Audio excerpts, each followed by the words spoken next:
अटल बिहारी वाजपेयी वाला भाजपा नहीं रहा। भाजपा के संस्कार गिर गए हैं, इनके विचार गिर गए हैं, आचार गिर गए हैं, इन्हें शर्म नहीं आती। आने वाला समय के लिए एक बड़ा जन आंदोलन की तैयारी है।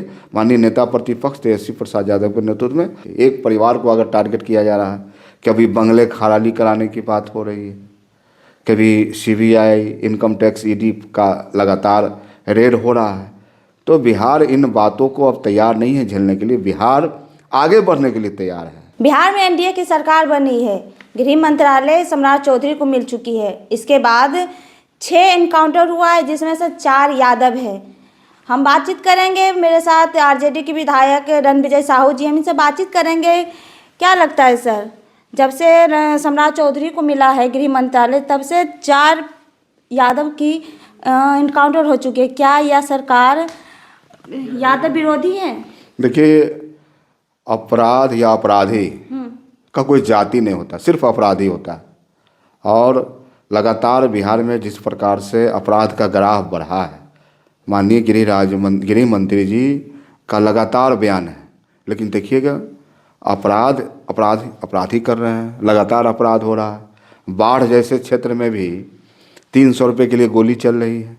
समस्तीपुर के वारिसनगर में बीजेपी के कार्यकर्ता को गोली मारी जा रही है। पटना जैसे शहर भी कोई सुरक्षित नहीं है। तो लगातार अपराध का ग्राफ बढ़ा है और दूसरी ओर गरीबों पर जुल्म ढा रहे हैं। अभी माननीय लालू प्रसाद यादव जब बिहार के चीफ मिनिस्टर होते थे, तो गरीबों के लिए रैन बसेरा बनाया था उन्होंने। गरीबों के लिए, कमज़ोरों के लिए, रिक्शा वाले, ठेला वाले की, चूँकि गरीब घर से निकल के आए थे, उनको उनकी चिंता थी। लेकिन ये सरकार लगातार गरीबों के घर पर बुलडोजर चला रहे हैं, उनके आशियाने तोड़ रहे हैं। इस ठंड में भी तो गरीबों की आह तो लगेगी इस सरकार को। और सम्राट चौधरी जी जो भी बयान देते हैं, तो उनकी बातों को लोग अब गंभीरता से नहीं लेते हैं। सम्राट चौधरी ने कहा था, पगड़ी मैं तभी उतारूंगा जब बिहार के मुख्यमंत्री को कुर्सी से उतारेंगे। लेकिन ऐसा कुछ हुआ नहीं। नीतीश जी के साथ ही कुर्सी पर बैठ गए, बगल में बैठ गए। तो उप मुख्यमंत्री रहते, आप बताइए, इतने दिनों में माननीय सम्राट चौधरी जी एक उपलब्धि बता दें, विजय सिन्हा जी उपलब्धि बता दें, तो इनके पास कुछ कहने के लिए है नहीं। पूरी तरह से सरकार मैनेज सरकार चल रही है, जुगाड़ की सरकार चल रही है। जबकि बिहार में आवश्यकता किन बातों की है, हमारा लड़ाई किन बातों की है, हम मुद्दों की लड़ाई लड़ रहे हैं।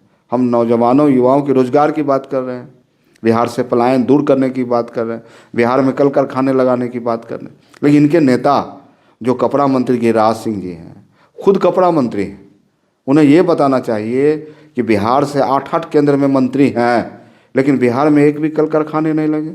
जिस डिपार्टमेंट के माननीय मंत्री हैं, उनको बताना चाहिए कि बिहार में एक सूत का धागा का भी प्लान लगाएं।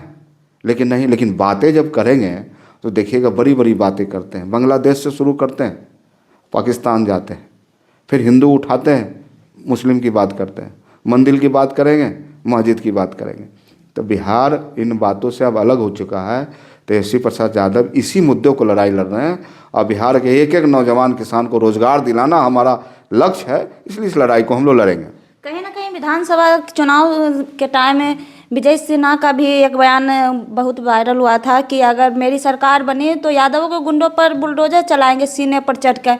कहीं वही तो नहीं हो रहा है? ये देखिए, ये बदले की भावना, सरकार सबके लिए काम करती है, सरकार सबकी होती है, लेकिन बदले की भावना नहीं होना चाहिए। एक परिवार को अगर टारगेट किया जा रहा है, कभी बंगले खाली कराने की बात हो रही है, कभी सीबीआई, इनकम टैक्स, ईडी का लगातार रेड हो रहा है, तो बिहार इन बातों को अब तैयार नहीं है झेलने के लिए। बिहार आगे बढ़ने के लिए तैयार है।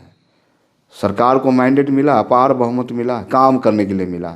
लेकिन भारतीय जनता पार्टी या जदयू के नेता मुद्दा को भटकाना चाह रहे हैं, मुद्दा से अलग की बात करना चाह रहे हैं। लेकिन नौजवानों को रोजगार की बात होनी चाहिए, पलायन बिहार से रुकना चाहिए, कल कारखाने रुकने चाहिए। सबसे बड़ा है भ्रष्टाचार, लॉ एंड ऑर्डर। बिहार का गिरती हुई विधि व्यवस्था से कोई लोग सुरक्षित नहीं है, आम जन सुरक्षित नहीं है, सब लोग असुरक्षित महसूस कर रहे हैं। और निश्चित रूप से आने वाला समय के लिए एक बड़ा जन आंदोलन की तैयारी है। माननीय नेता प्रतिपक्ष तेजस्वी प्रसाद यादव के नेतृत्व में हम लोग लड़ेंगे और जनता का विश्वास लेके हम लोग आगे बढ़ेंगे। बीजेपी एक पोस्टर जारी होता है जिसमें तेजस्वी यादव को अभी भी ढूंढा जा रहा है सर। 2026 आ गया, 25 से 26 आ गया, उनको अभी भी अब ढूंढा देखिए, जा रहा है। भारतीय जनता पार्टी बहुत ही चतुर है और चालाक भी है, मुद्दों को डाइवर्ट करना समझती है। उन्हें ये बताना चाहिए कि 20 वर्षों की सरकार में बिहार में कितने कल कारखाने लगाए, 12 वर्षों की केंद्र सरकार में इस बिहार में कितने कल कारखाने लगे।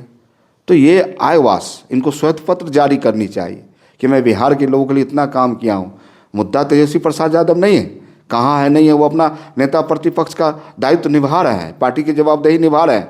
लेकिन सवाल है, जिनकी हुकूमत है, जिनकी सरकार है, उनको बिहार की जनता को बताना चाहिए कि मैंने आपके लिए ये किया, मैंने वो किया, बिहार से पलायन रोक दिया। तो चले न जाने अगना टेढ़, पहले आप अपने घर की झांकिए, सरकार चलाइए, लोगों को रोजगार दीजिए, बिहार में लॉ एंड ऑर्डर और सही कीजिए, भ्रष्टाचार खत्म कीजिए। ये बिहार का मूल मुद्दा है। रेखा आर्य के पति जो टिप्पणी किए हैं महिलाओं को लेकर, बिहार की महिलाओं को लेकर कि 25 से 20 हज़ार में महिला मिल जाती है। देखिए, शर्मनाक है भारतीय जनता पार्टी के चाल चलन। अटल बिहारी वाजपेयी वाला भाजपा नहीं रहा। भाजपा के संस्कार गिर गए हैं, इनके विचार गिर गए हैं, आचार गिर गए हैं। इन्हें शर्म नहीं आती जिस प्रकार से एक मंत्री के पति ने जो बयान दिया, घटिया बयान दिया है। वो बिहार जहाँ महिलाओं को, औरतों को हम लोग कहीं देवी के रूप में पूजा करते हैं, कहीं माँ के रूप में, कहीं बहन के रूप में, कहीं पत्नी के रूप में, कहीं दुर्गा के रूप में, कहीं काली के रूप में, कहीं सरस्वती के रूप में, उसको 20 से 25 हज़ार में खरीदने की बात कर रही है। अब भारतीय जनता पार्टी मुखदर्शक बनी हुई, भारतीय जनता पार्टी कार्रवाई नहीं कर रही है, यानी भारतीय जनता पार्टी समर्थन कर रही है उनके बयान का। तो बिहार की महिलाओं, बिहार की अस्मिता का सवाल है, बिहार बर्दाश्त नहीं करेगा। लगातार बिहार में विरोध हो रहा है और निश्चित रूप से उन पर कार्रवाई होनी चाहिए, मंत्री पद से हटाना चाहिए, यही हमारा मांग है। चलिए, मेरे साथ बातचीत करने के लिए रणविजय साहू जी थे जो आरजेडी के विधायक हैं। बाकी इस पूरी बातचीत पर आपकी क्या राय है, कमेंट बॉक्स में ज़रूर बताइएगा। धन्यवाद।